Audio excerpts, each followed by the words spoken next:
America won the revolution, then almost lost itself. The revolution solved the empire problem. It did not solve the American problem. The colonies had beaten Britain, but beating Britain did not automatically create one strong country. That is the part people often skip. Winning independence was not the ending. It was the next test. During the war, unity had a clear target. Britain was the enemy. That made the argument simpler. But once Britain was gone, the old questions came back. Who gets the power? Who makes the rules? The states? The national government? Local communities? Courts? Creditors? Farmers? Independence had not answered that. America was free from Britain, but not yet bound to itself. Under the Articles of Confederation, America had a national government, but it was intentionally weak. That made sense at first. These people had just fought a king. They were not eager to build another powerful center. That fear was not irrational. A strong central government had just meant royal governors, distant laws, taxes, troops, and orders from across the ocean. So the first instinct was understandable. Keep power close. Keep authority local. Do not build another throne. But a government designed mostly to avoid becoming dangerous had another problem. It struggled to become useful. That was the trap. They had escaped centralized power. Now they had to figure out how to build limited power. So they built a government with very little muscle.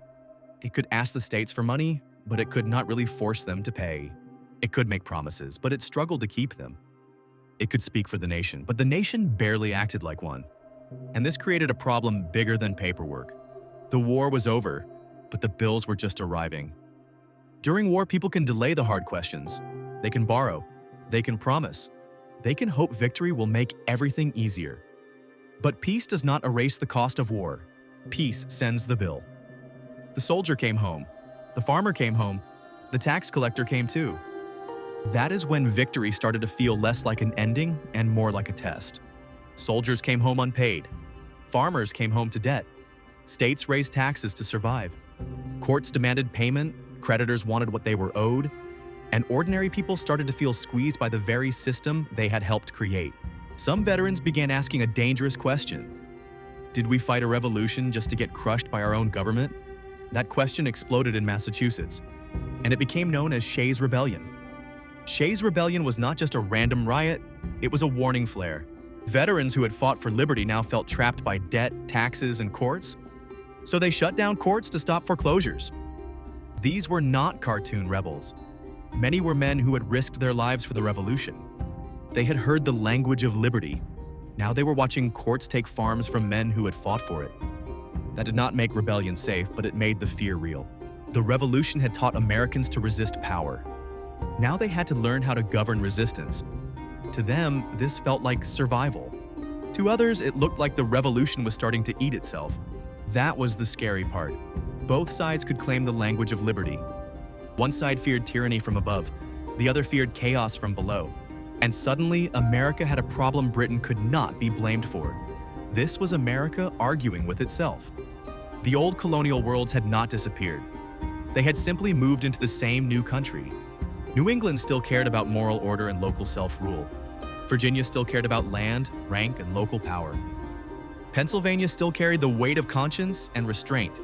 New York still thought in terms of trade, ports, money, and practical deals. The frontier still distrusted distant authority. Independence did not erase these differences. It put them inside one fragile experiment. And now the experiment was wobbling. Trade was messy. Money was unstable. States competed with each other. The national government could not reliably pay debts. It could not easily protect American interests abroad. And it could not make the states act like teammates. America had freedom from Britain, but it did not yet have structure at home. That is the lesson this generation had to learn. Liberty alone was not enough. Not because liberty was bad, because liberty without structure could collapse into debt, retaliation, disorder, and distrust. Local self-government was one of America's strengths. But localism alone could not hold a continent together. 13 states pulling 13 directions was not a country. It was a slow-motion breakup. Washington saw it. He had fought to win the revolution. Now he worried the victory could be wasted. Madison saw the design problem. Hamilton saw the financial weakness. Different men saw different symptoms. But the diagnosis was becoming harder to avoid. The system was too weak. Not because Americans needed a king. They had already rejected that. They needed something harder. A government strong enough to hold the Union together, but restrained enough not to become the thing they had just escaped. That was the real challenge. Build power, but limit it. Protect liberty, but prevent collapse. Honor local government, but create national survival. This was not a simple argument. It was the question every free society eventually faces. How do you create enough authority to hold together without creating so much authority that liberty dies? That question could not be solved by slogans. It had to be built into a system. By the mid-1780s, more Americans were realizing the first system was not enough. The Articles had helped them survive a war, but they were struggling to survive peace. That sounds backward, but peace can expose problems war hides. During war, fear can hold people together. After war, bills come due. Promises get tested. Trust runs thin. And rival interests stop pretending they agree. That was America after independence. Free from Britain, not yet bound to each other. So the next question was no longer whether Americans could break from empire. They had done that. The new question was whether rival American worlds could be bound into one constitutional order. Not erased, not flattened, bound. Because winning independence did not settle the argument, it revealed the argument. What is liberty without order? What is local freedom without national survival? What is a revolution worth if the country it creates cannot hold? America had won independence from Britain, but it had not yet learned how to survive itself. The next answer would not be another declaration.